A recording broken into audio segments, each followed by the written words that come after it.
Permítanme que haga una analogía entre los programas informáticos y las recetas de cocina. Hay muchos puntos en común entre un programa y una receta, con una lista de etapas que hay que seguir y reglas que determinan en qué momento se ha terminado o cómo dar marcha atrás, y al final se obtiene un cierto resultado. Si a usted le gusta cocinar, sin duda intercambia sus recetas con sus amigos, y tal vez tenga tendencia a modificarlas. Si ha modificado usted la receta, si el resultado le gusta y a sus amigos también, existe la posibilidad de que usted les pase la nueva versión de la receta. Y ahora imagine un mundo en el que no podrían cambiar su receta porque alguien ha decidido que es imposible modificarla. E imagine que si comparte esa receta con sus amigos, le tratarán de pirata y harán todo lo posible por mandarle a la cárcel durante unos cuantos años.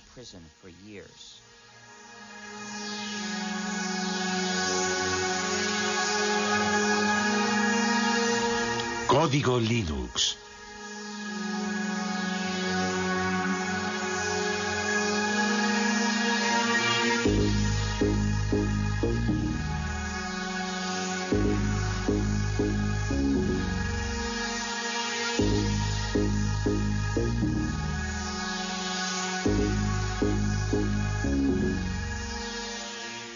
Utilizo la palabra hacker en su sentido original para describir a una persona que practica la programación informática como una especie de pasión artística y que forma parte o se identifica con la cultura de los hackers, es decir, con el grupo de programadores que históricamente están en los orígenes de Internet, de Linux y de la World Wide Web.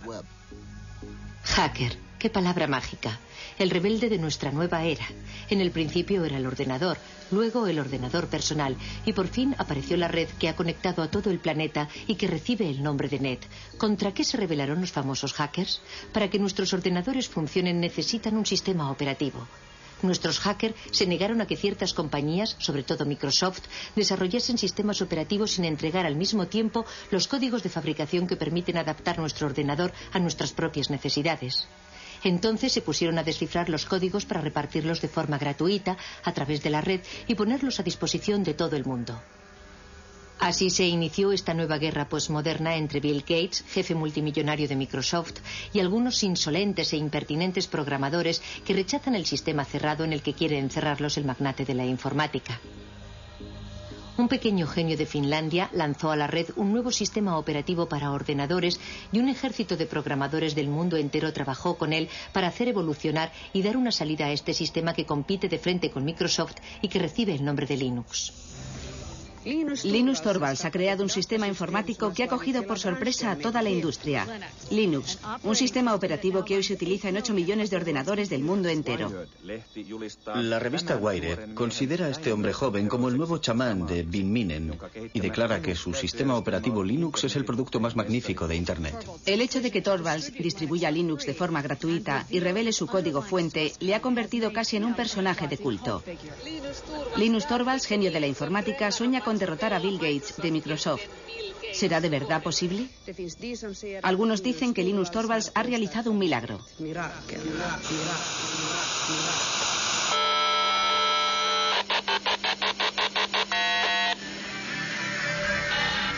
Todos estos programadores, como hormigas obreras unidos entre sí por la red, han hecho evolucionar la proposición de base de Linus Torvalds, adaptándola, modificándola, enriqueciéndola y creando así uno de los mejores sistemas operativos del mundo.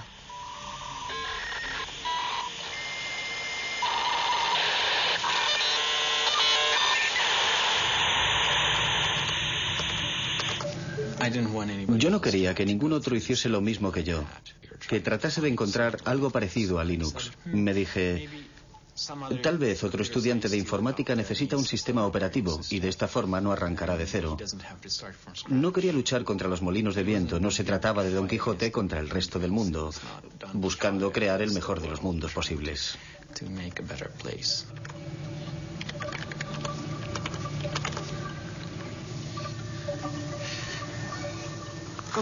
¿Tienes hambre, Randy? Prefiero trabajar con la gente por el correo electrónico a hacerlo cara a cara. Cuando estás delante de una persona tiendes a entrar en todas las discusiones típicas de las reuniones y a perderte en detalles que sobre todo no deberían tener importancia. Cuando te comunicas por email en general te tomas un tiempo para reflexionar antes de enviar tu respuesta.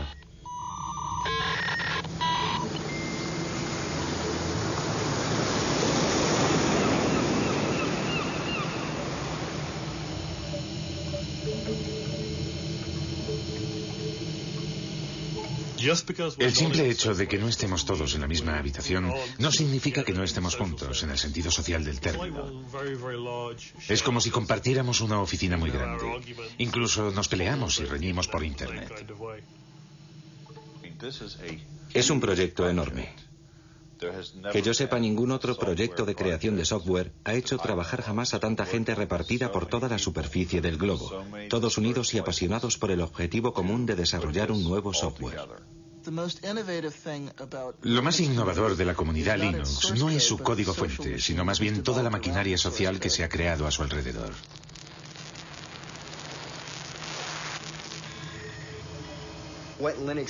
Para explicar lo que es Linux, empezaría por decir que cada ordenador es diferente, cada lector de disquetes es diferente, cada disco duro es diferente, cada controlador de vídeo es diferente y Linux es el sistema que sabe lo que hay que hacer para que todos esos componentes del ordenador ejecuten una tarea simple como borrar el documento o leer el archivo que hay en este disquete o dibujar esta imagen en la pantalla.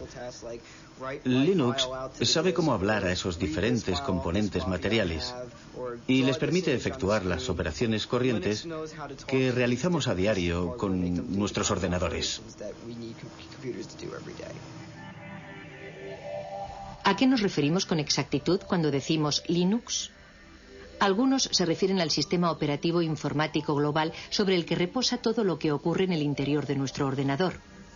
Otros utilizan el término Linux para designar la parte más importante del programa, el kernel o núcleo.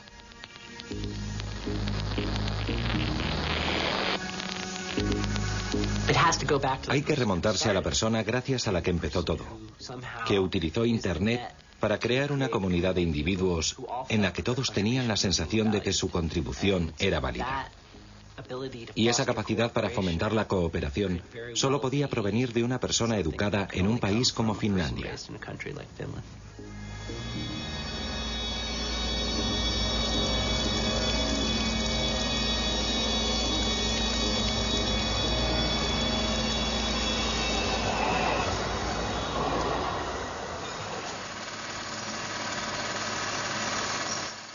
...1969 fue un año fantástico.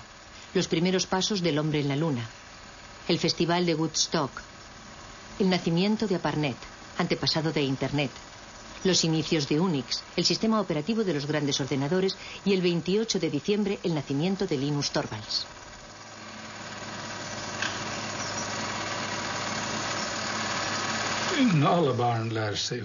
Todos los niños aprenden, sobre todo jugando. Por eso fue de verdad muy importante que Linus entrase en el mundo de la informática en un momento en el que los ordenadores todavía eran muy simples. Para un niño de 10 o 12 años era fácil darse cuenta de lo que había en el interior del ordenador, comprender su esencia. Para los niños y las niñas de hoy día es mucho más difícil comprender el mismo tipo de cosas, porque hay demasiados niveles y elementos complicados en los ordenadores actuales para que puedan adquirir el tipo de instinto y de comprensión que Linus adquirió a través del juego.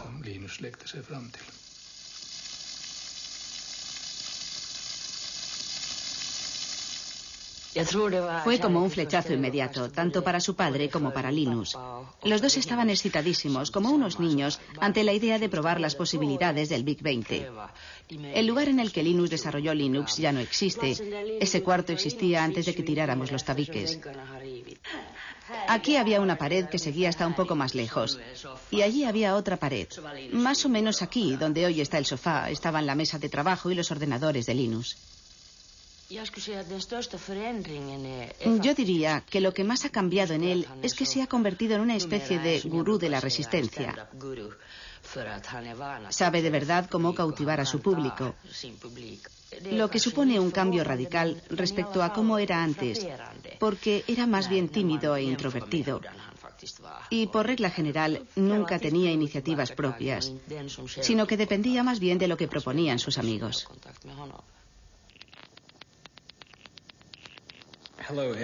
Hola a todos los que utilizan Minix. Estoy creando un sistema operativo gratuito. Es solo un hobby, no se trata de nada enorme ni profesional como GNU para los clones 386-486-AT. Me gustaría recibir todo tipo de comentarios sobre lo que la gente piensa de Minix, porque mi sistema operativo se parece un poco al suyo. Todas las sugerencias serán bien recibidas, aunque no prometo que las vaya a incluir todas. Firmado linustorvalds@cruna.helsinki.fi. 1991. Se derrumba la Unión Soviética. Comienza la Guerra del Golfo. El físico británico Tim Berners-Lee crea un sistema de hipertexto al que llama World Wide Web. Microsoft va camino de dominar el mundo. Y el 17 de septiembre, Linus Torvalds envía la primera versión de Linux, la 0.01, al mundo entero vía Internet. Las primeras reacciones llegan al cabo de pocas horas.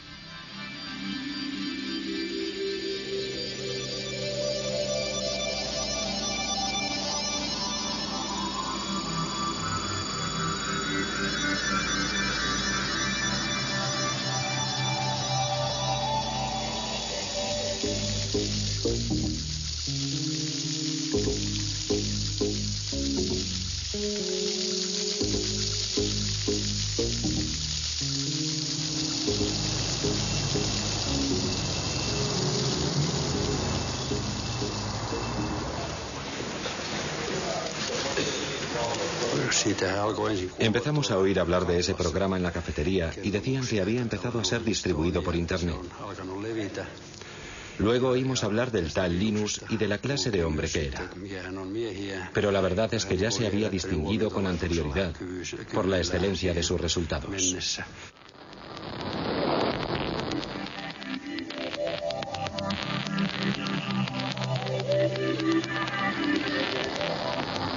Linus Torvalds creó Linux a partir del sistema operativo Unix. Ken Thompson y Dennis Ritchie, de los laboratorios AT&T Bell, habían realizado la primera versión del sistema operativo de Unix en 1969. Unix era de libre acceso y se hizo muy popular en el medio universitario. Su filosofía se basaba en dos conceptos. En primer lugar, que todo es un archivo.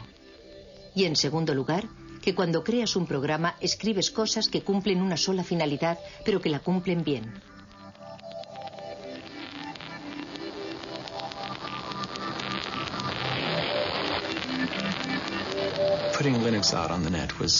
Nos pareció natural poner Linux en la red. Había muchas y buenas razones para ello.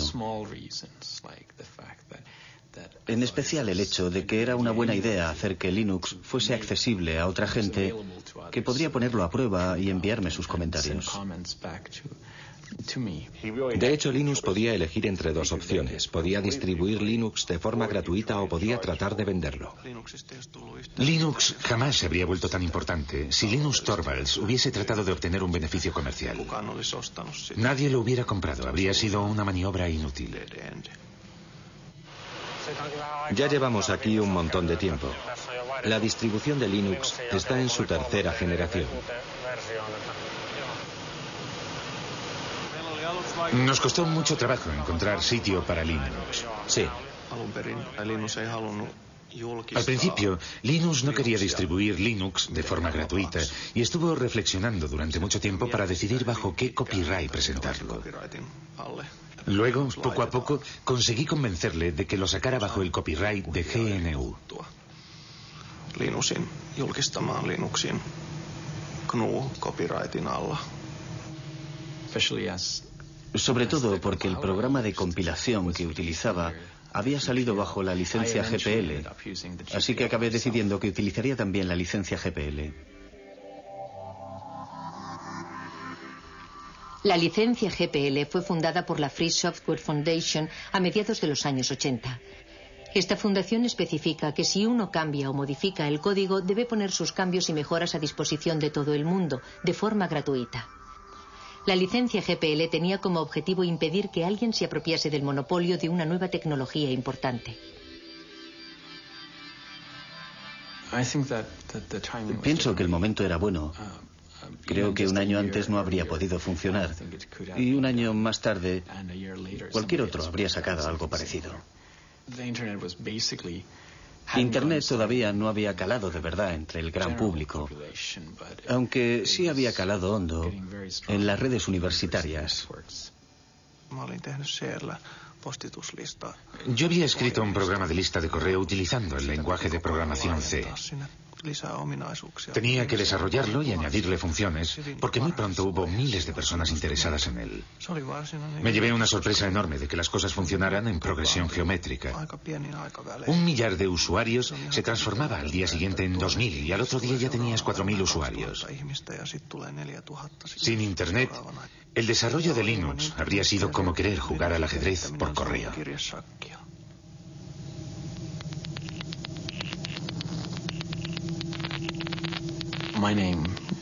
El primer nombre que elegí fue Freaks, para expresar a la vez la idea de free, libre y gratuito, y de freak, raro, diferente, sin olvidar la X final de Unix. A mí no me gustaba la idea de llamarlo Freaks. No me parecía un nombre muy comercial. Ari Lemke, que sacó Linux en el sitio FTP, pensaba que era una mala idea y odiaba de verdad ese nombre. Así que cuando lanzó el sitio FTP lo bautizó como Linux porque sabía que ese nombre iba a funcionar.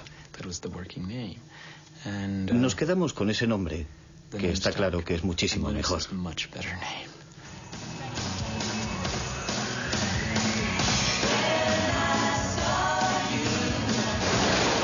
Vaya, hoy parece que tenemos un buen montón de geeks y nerds entre nosotros.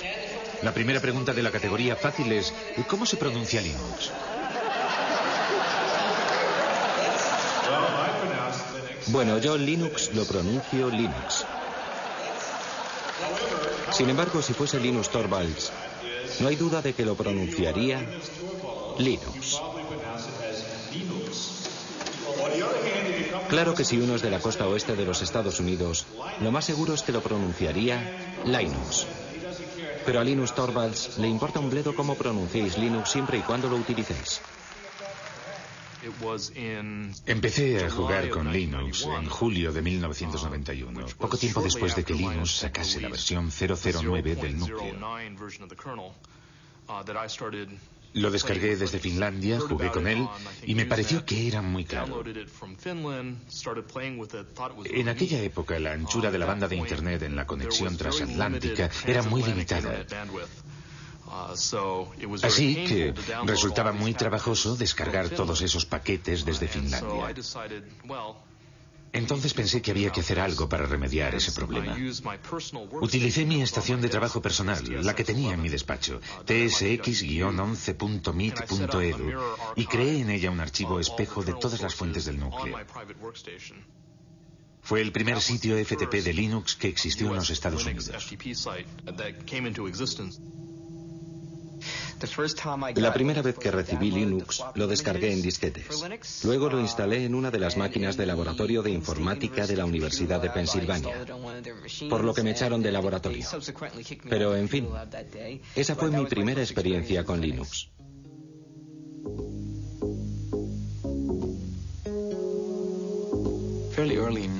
Bastante pronto, en 1992, cuando había 50 o 100 usuarios, me di cuenta de que ya no conocía a nadie. Ya no se trataba solo de mí y de algunos amigos, sino que éramos yo y alrededor de 200 personas más, que yo no tenía ni la menor idea de quiénes eran, dónde vivían ni lo que hacían con el sistema, y eso supuso un gran paso.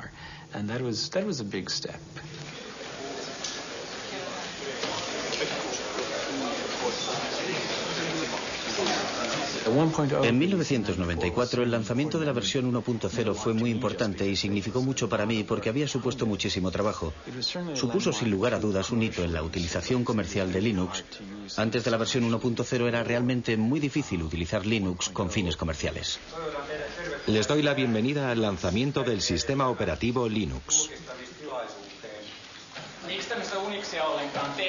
Al principio, Linux fue desarrollado para Unix, en especial para un contexto universitario, porque si bien existe una versión para ordenadores personales, su precio es muy elevado.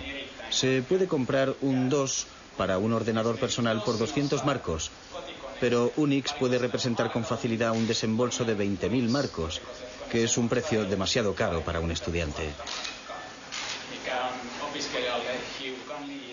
Vayan a una tienda de informática y pregunten si tienen el SCU Unix y les contestarán que si están locos. Porque la verdad es que es mucho más sencillo hacérselo uno mismo.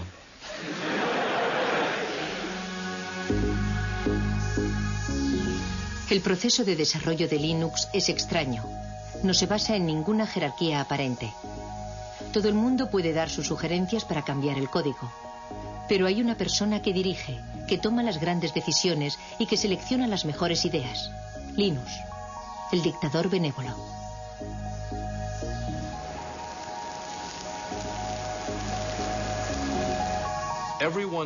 Todo el mundo sabía que ese grupo de trabajo necesitaba un jefe. Y Linus era el líder ideal, porque fue quien creó el núcleo de Linux y porque tiene grandes cualidades para el liderazgo. Sin embargo, en la vida real es bastante humilde y jamás se atribuye un mérito que no le corresponde.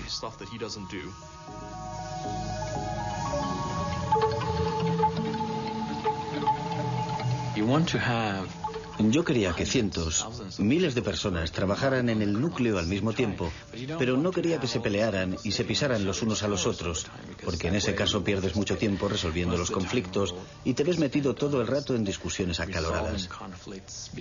Al principio me parecía conveniente presidir esa jerarquía y que los demás fueran como mis lugartenientes, pero las cosas han cambiado. Ahora se trata más bien de una web of trust, de una red de confianzas en la que yo tengo personas en las que confío, que a su vez confían en otras personas.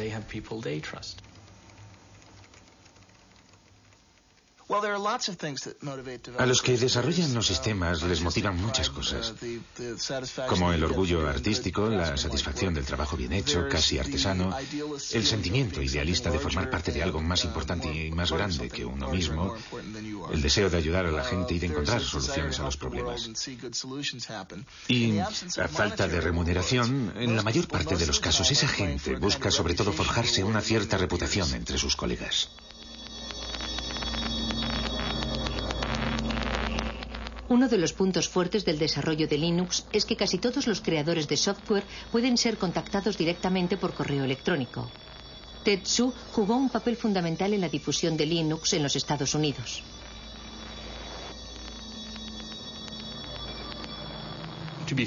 Para ser sincero, es muy fácil decir, si nosotros tomáramos las decisiones, no haríamos esas cosas, pero no recibiríamos todos esos emails diciendo, por favor, quisiera esa nueva función. De modo que no sé lo que haría si de verdad estuviese a cargo de todo. Dave Miller estudia los cambios que los programadores desean aportar al kernel, al núcleo del sistema. Actúa como intermediario entre los programadores del mundo entero y el rey Linus.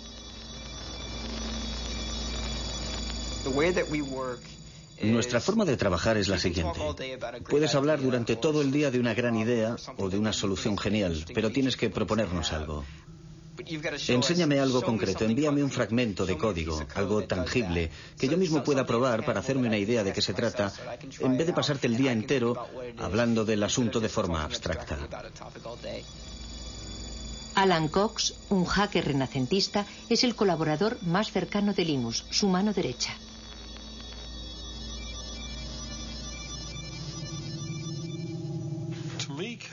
Para mí el código presenta muchas similitudes con la poesía, por ejemplo, o con ciertos tipos de literatura.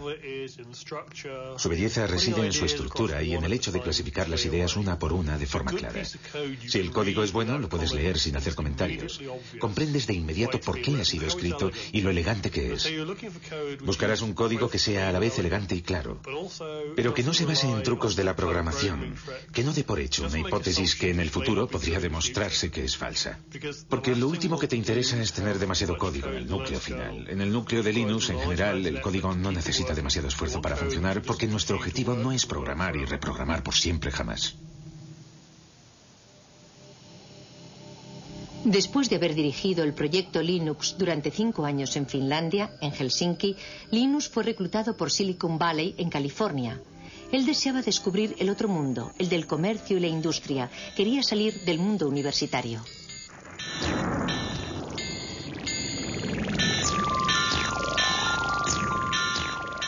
Usted es una figura poco ortodoxa dentro del universo de Silicon Valley. ¿Qué van a hacer con usted? ¿No corre el riesgo de dejarse llevar por el aspecto comercial y enloquecido del lugar?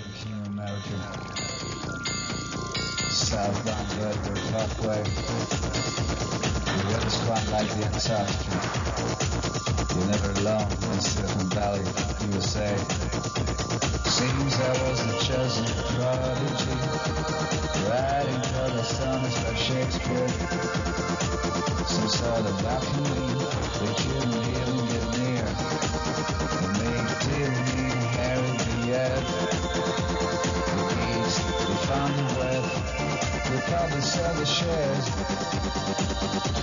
as soon as you can. Get out and go on to the next thing. Retire young. Couldn't be the king of America. The weather's quite like the Antarctica.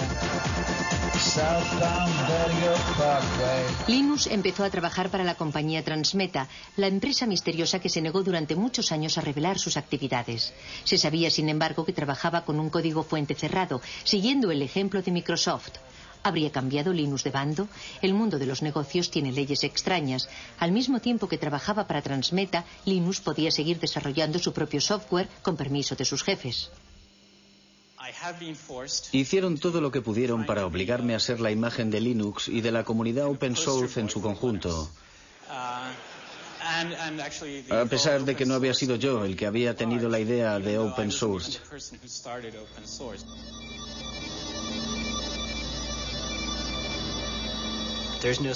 Nadie representa él solo toda la historia y no hay un solo punto de partida. Es como el bambú, que no se sabe dónde empieza y dónde termina.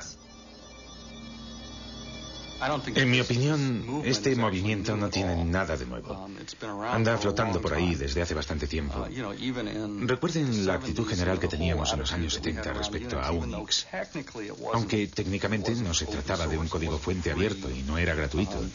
Necesitábamos a toda costa obtener la licencia de AT&T, pero en aquella época no suponía un problema porque por regla general se podían compartir las cosas de forma gratuita y libre.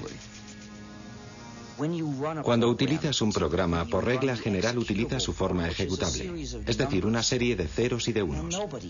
Nadie es capaz de encontrar un sentido a esas cifras. Solo el ordenador las comprende. Para eso es para lo que sirven los ordenadores. Esas cifras son la forma del programa que puede comprender el ordenador. Pero para los seres humanos resulta muy difícil saber lo que significan.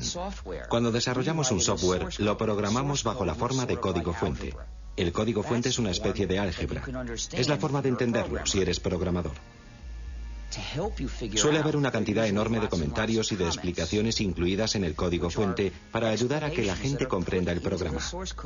Si solo tienes los ejecutables, es decir, lo que te proporciona Microsoft, aunque tuvieras incluso la posibilidad de introducirles cambios, no sabrías nunca qué modificaciones introducir. Es demasiado difícil.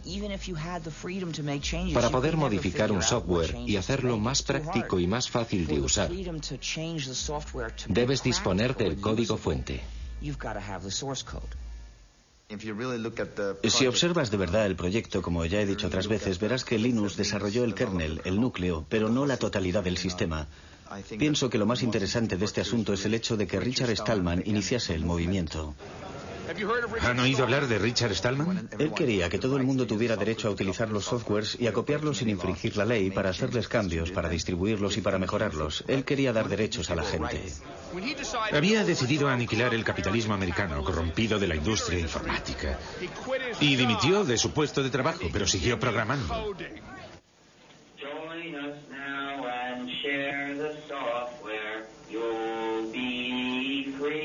Hackers, you'll be free. Join us now and share the software. You'll be free. Hackers, you'll be free. Tengo tendencia a pensar en las cosas en términos de justicia, de libertad y de ética.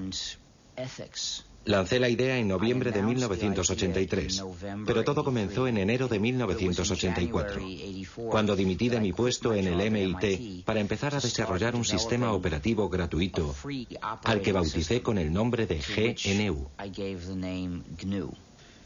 Esto es GNU y esto es GPL, General Public License. Evidentemente el núcleo se encuentra bajo GPL. La idea del software libre hace referencia a la libertad, no al precio. Es una lástima que en inglés la palabra free sea ambigua y tenga significados diferentes. Puede significar gratuito, pero también libre. Y yo prefiero pensar en libertad de expresión que en cerveza gratis.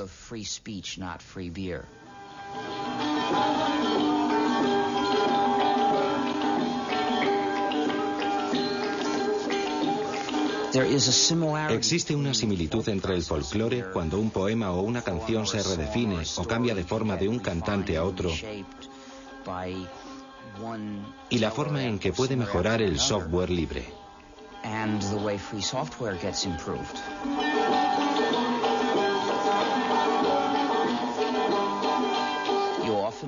A menudo el software libre es desarrollado por un grupo de personas que no incluye a ninguno de los que lo desarrollaron al principio. En 1991 casi habíamos terminado el sistema GNU. Nuestro objetivo consistía en crear un sistema operativo como Unix, pero completamente gratuito. Ese sistema operativo completo necesitaba muchos componentes diferentes. En 1991 los teníamos casi todos. Habíamos creado la mayor parte de ellos y habíamos encontrado otros, creados por otros programadores para sus propios fines, pero que nos servían. Así que los integramos en el sistema GNU. Todavía nos faltaba un componente importante, el componente que llamamos kernel o núcleo.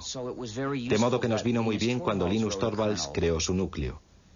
En aquel momento la combinación del núcleo Linux con el sistema GNU nos permitió obtener un sistema perfectamente ejecutable que cualquiera podía instalar en su ordenador personal y utilizar.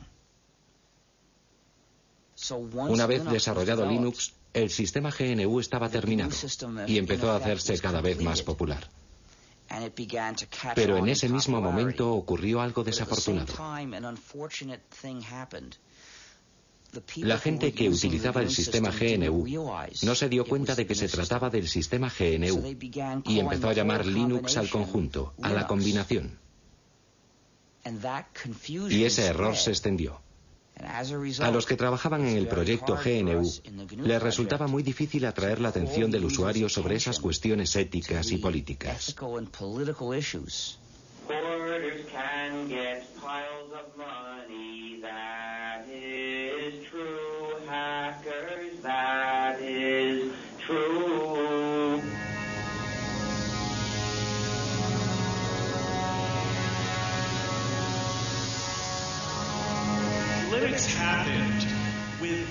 Linux nació sin la ayuda de ricos inversores, incluso a pesar de esa ayuda. ¿Cómo hacer para conservar la magia si se invierte tanto dinero en Linux? Cuando Linux se empezó a comercializar, la gente dijo, no queremos guardar nuestro pequeño proyecto para nosotros solos, y nadie debe ganar dinero con él. Me parece muy bien, pero en el mundo real la gente utiliza las cosas para ganar dinero. Los Estados Unidos son una sociedad capitalista. Europa es una sociedad capitalista. Para que las empresas puedan empezar a utilizar Linux, necesitan tratar con alguien que sea capaz de proporcionarles la ayuda que esperan, que les venda el material, ese tipo de cosas. Y la gente que vende el material y la ayuda va a ganar dinero.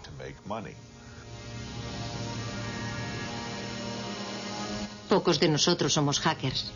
En realidad, son muy pocos los que harán el esfuerzo de descargar su propia versión de Linux en Internet. Todavía son menos los que se dedicarán a tratar de mejorar el código mismo.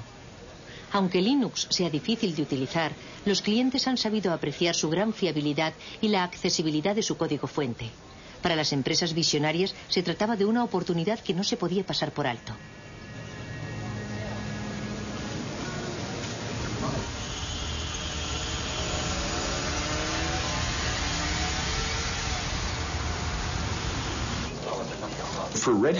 En realidad, Red Hat no buscaba un sistema operativo mejor que Microsoft o que Sun Microsystems. Lo que más nos interesaba era poder contar con un sistema operativo capaz de resolver los problemas que nuestros clientes no podían arreglar con un software tradicional. Nos dimos cuenta de lo que estábamos haciendo. Desarrollábamos una tecnología y luego entregábamos el código al público. ¿Cómo entonces íbamos a ganar dinero? Por supuesto, cuando fuimos a California, a Silicon Valley, todo el mundo nos dijo: "Y si reveláis los códigos, jamás podréis ganar dinero en el negocio del software". Cuando regresamos, hablamos con nuestros clientes y nos dimos cuenta de que lo único que los mantenía fieles a nosotros era precisamente el hecho de que nosotros revelábamos los códigos y que por primera vez podían controlar la tecnología que utilizaban. El verdadero valor de todos los productos de software reside en la hotline o línea caliente, es decir, en la relación de ayuda permanente que existe entre el vendedor y el usuario. Y eso es lo que proporciona el software, las características de la industria de los servicios y no las de la industria de la producción. Linux funciona de maravilla en el campo de los servidores de aplicaciones de Internet, pero como no es fácil de utilizar por los particulares, solo posee una pequeña participación en el mercado de la informática. El proyecto Genome, con su interfaz gráfica, trata de rellenar ese hueco, pero resulta que los hackers son elitistas y siguen siendo fieles a Linux.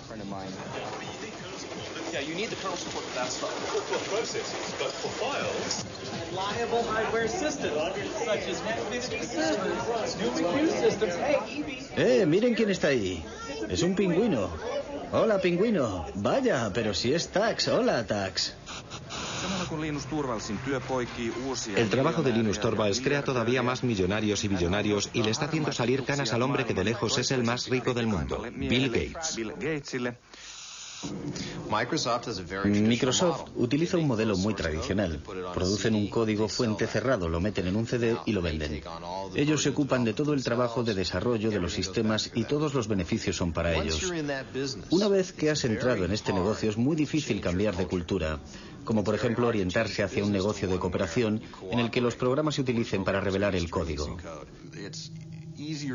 Es muy fácil ganar dinero con los productos cuyo código está cerrado, tengas o no una gran participación en el mercado.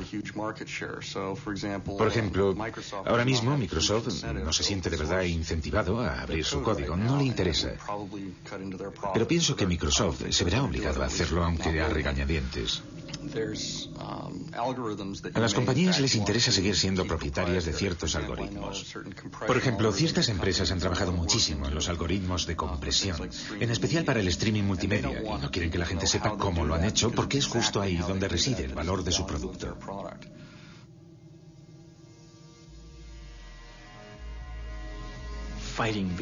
La famosa lucha entre Linus, líder de Linux, y Bill Gates, líder de Microsoft, empieza a tomar un cariz realmente personal.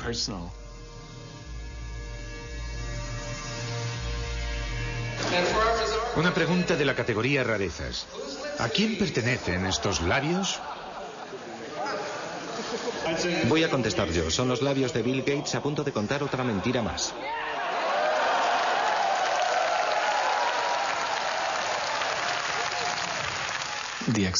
La aceptación de Linux se ha visto muy favorecida por el hecho de que la gente sabía de su existencia por la prensa.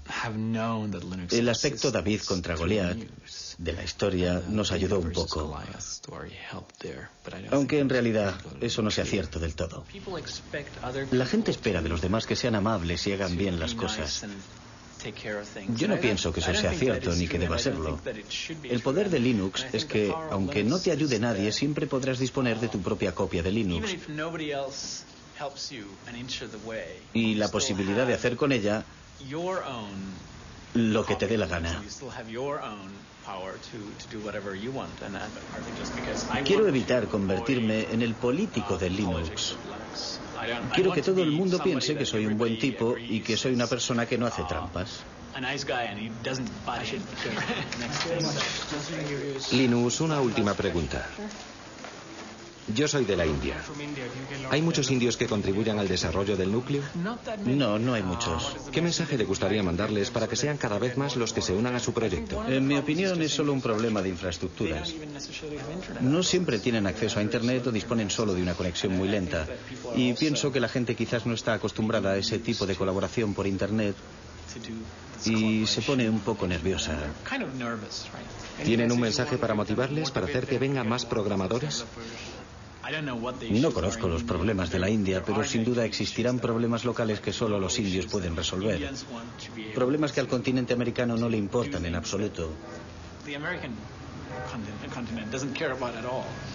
En mi opinión resulta muy estimulante cuando alguien dice: yo puedo resolver ese problema, puedo crear mi propia versión de Linux que me convendrá mucho más. ¿Entendido? Y eso vale para un indio, para cualquiera. Eso es lo que debe motivar a la gente, aunque por otro lado diga lo que diga yo, no tienen por qué hacerme caso. Linus, solo un momento. Muchas gracias. Gracias a usted. La próxima vez que visite la India... Lo intentaré, pero... debería pasar unas largas vacaciones.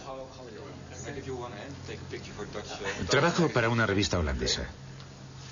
¿Piensa ir a los Países Bajos?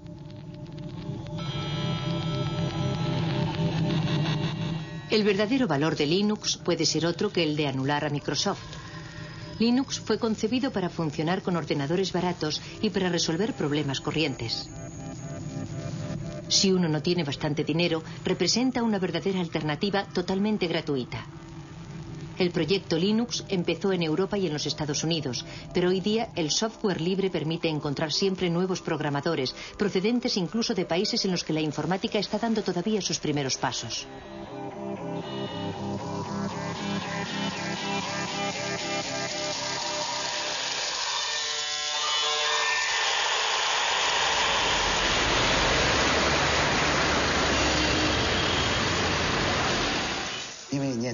La sociedad Red Flag está especializada en la investigación, el desarrollo y la comercialización de sistemas operativos basados en Linux. Como ustedes saben, China está retrasada respecto a los países desarrollados en materia informática.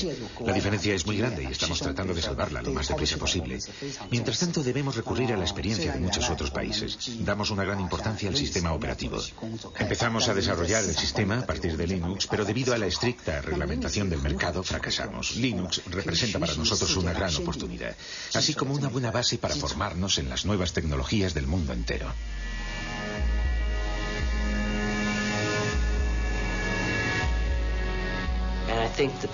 Es la mayor transferencia de riqueza que se haya visto jamás entre lo que llamamos el norte industrializado, Europa y Estados Unidos, y el tercer mundo.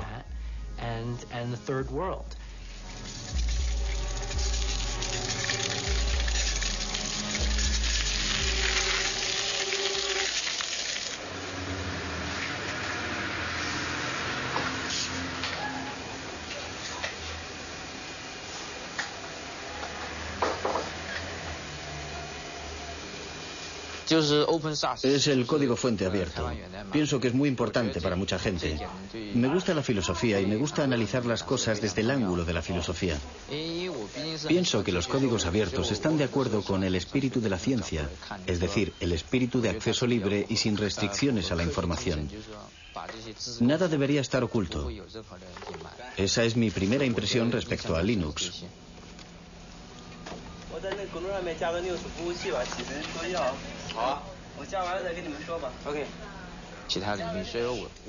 Ese espíritu se podría extender a otros campos. Nunca he pensado que debiera aplicarse únicamente al campo de la informática. Resumiendo, por una parte está una de las clases más privilegiadas de las sociedades capitalistas, los programadores.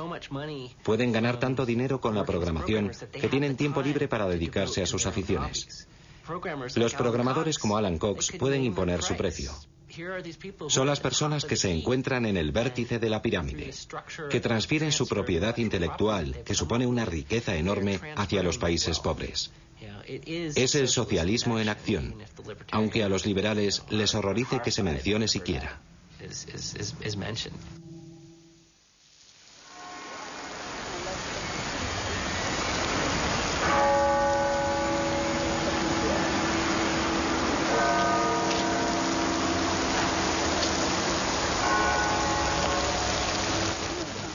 Los proyectos open source han sido comparados al desarrollo de la ciencia. La ciencia en sí misma no da dinero. Son las aplicaciones industriales de las investigaciones las que crean riqueza.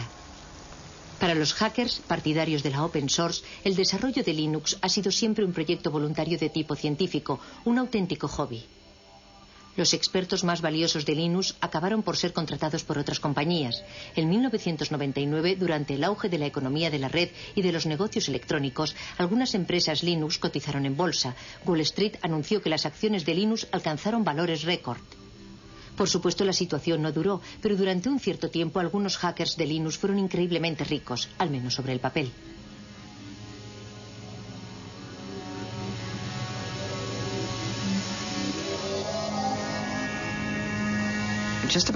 Antes de esa locura bursátil, todos los que participaban en el desarrollo del núcleo y ganaban dinero con Linux permanecieron bastante fieles a sus valores al aceptar esos puestos en nuevas empresas.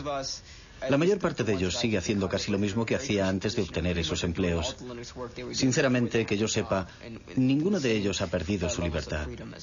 Sigo leyendo a diario sugerencias para hacer modificaciones, igual que siempre, y se las paso a Linux, igual que hacía antes de que cotizáramos en bolsa. Algunos de nosotros quizás conducimos coches mejores, pero esa casi es la única diferencia, y tal vez que comemos sushi más a menudo. Algunas personas tuvieron suerte al unirse a la empresa adecuada en el momento adecuado y se las han arreglado para beneficiarse de la salida a bolsa. Algunos han ganado millones de dólares, otros miles de millones de dólares. ¿Acaso la contribución de esas personas fue más importante que la de las otras? En algunos casos invirtieron las sumas necesarias en el buen momento, pero yo pienso que se trata de un problema más general que no concierne más que a la comunidad open source, y no creo que exista una respuesta satisfactoria a esa pregunta. Una de las cosas que me gusta de Silicon Valley es su gran dinamismo. Aquí todo es posible, incluso eso de la carrera por el dinero, que parece un poco de mal gusto, sobre todo si eres europeo, es un factor de motivación muy bueno, un buen medio para llevar los proyectos hasta el final.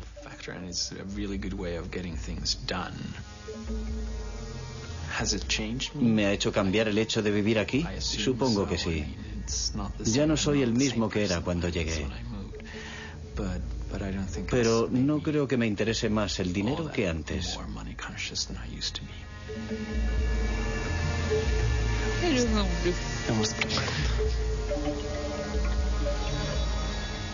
El 11 de septiembre de 2001 trastornó nuestro mundo. Los atentados suicidas de Nueva York asestaron un golpe terrible a la economía, lo mismo que al mundo de la informática. ¿Qué quedará del fenómeno Linux? Hoy día, fragmentos enteros del famoso código Linux forman parte, sin que nosotros lo sepamos, de nuestra vida cotidiana. En nuestros teléfonos portátiles, en nuestros tostadores y en nuestros despertadores. El sueño de Linus Torvalds de liberar la informática tiene posibilidades de hacerse realidad. Y en cuanto a los grandes ideales, tal vez una de las grandes ocasiones perdidas de nuestra época sería el hecho de que el software libre no liberase nada más que un código.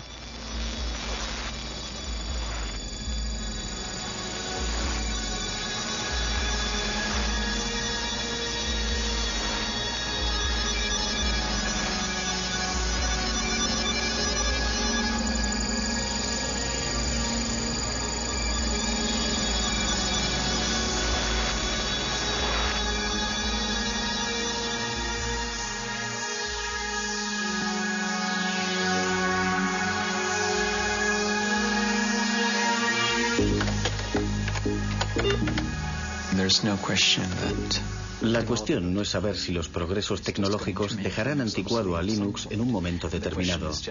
La cuestión es saber justamente cuánto tiempo va a tardar en ocurrir eso.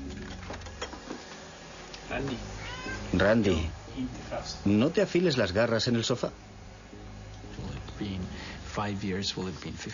Pienso que uno de los poderes de Open Source es que en el futuro, dentro de 5, 10 o 50 años, el mejor sistema operativo del momento siempre podrá sacar partido del código fuente de Linux.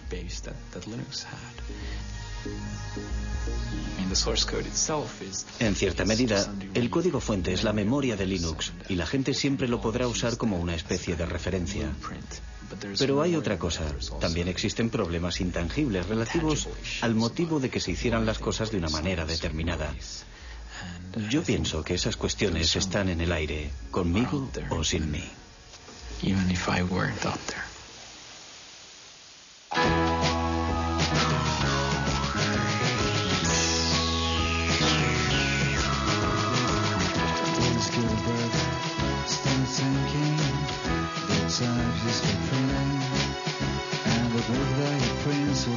people thinking.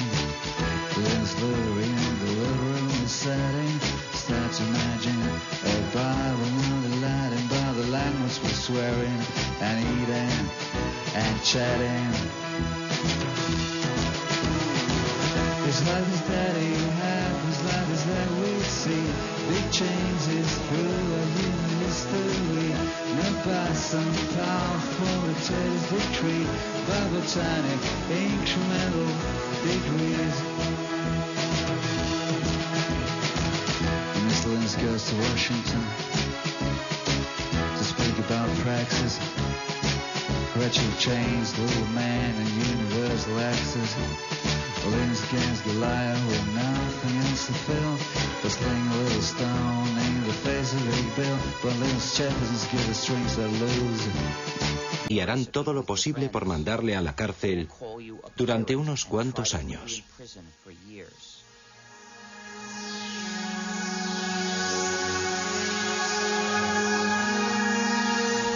Código Linux.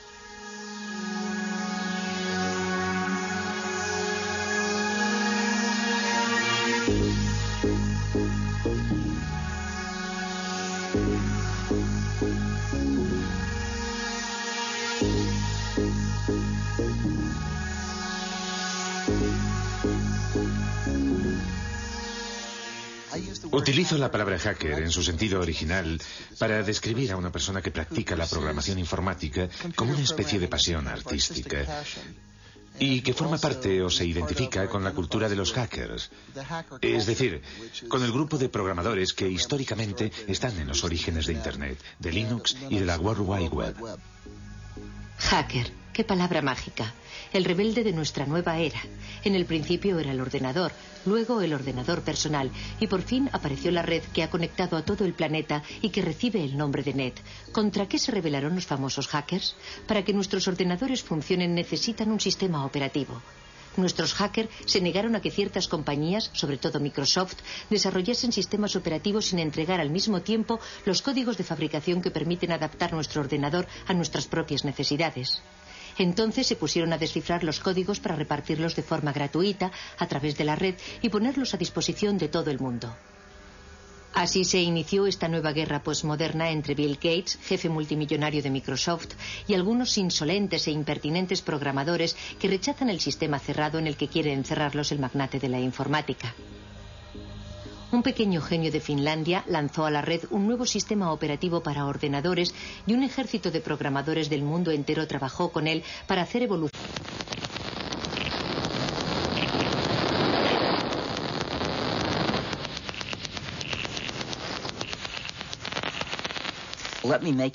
Permítanme que haga una analogía entre los programas informáticos y las recetas de cocina.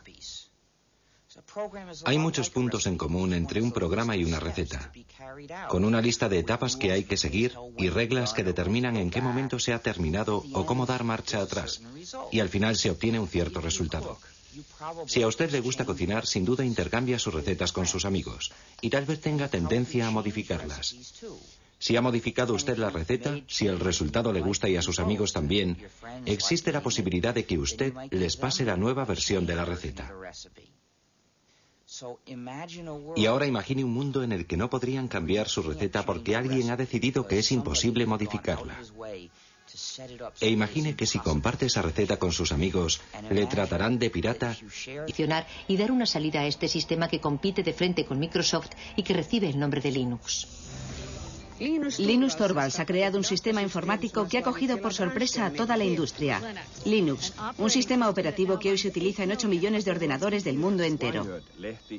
La revista Wired considera a este hombre joven como el nuevo chamán de Bin Minen y declara que su sistema operativo Linux es el producto más magnífico de Internet. El hecho de que Torvalds distribuya Linux de forma gratuita y revele su código fuente le ha convertido casi en un personaje de culto.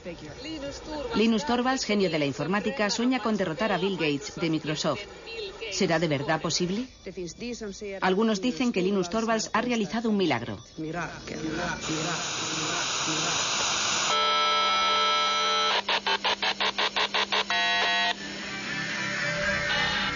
Todos estos programadores, como hormigas obreras unidos entre sí por la red, han hecho evolucionar la proposición de base de Linus Torvalds, adaptándola, modificándola, enriqueciéndola y creando así uno de los mejores sistemas operativos del mundo.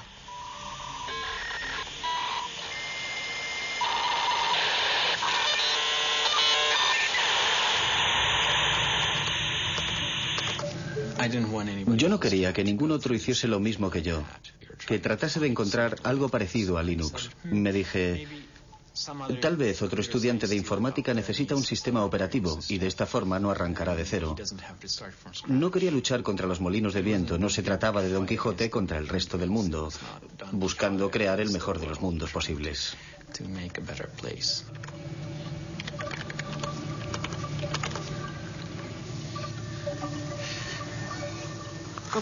¿Tienes hambre, Randy? Prefiero trabajar con la gente por el correo electrónico a hacerlo cara a cara.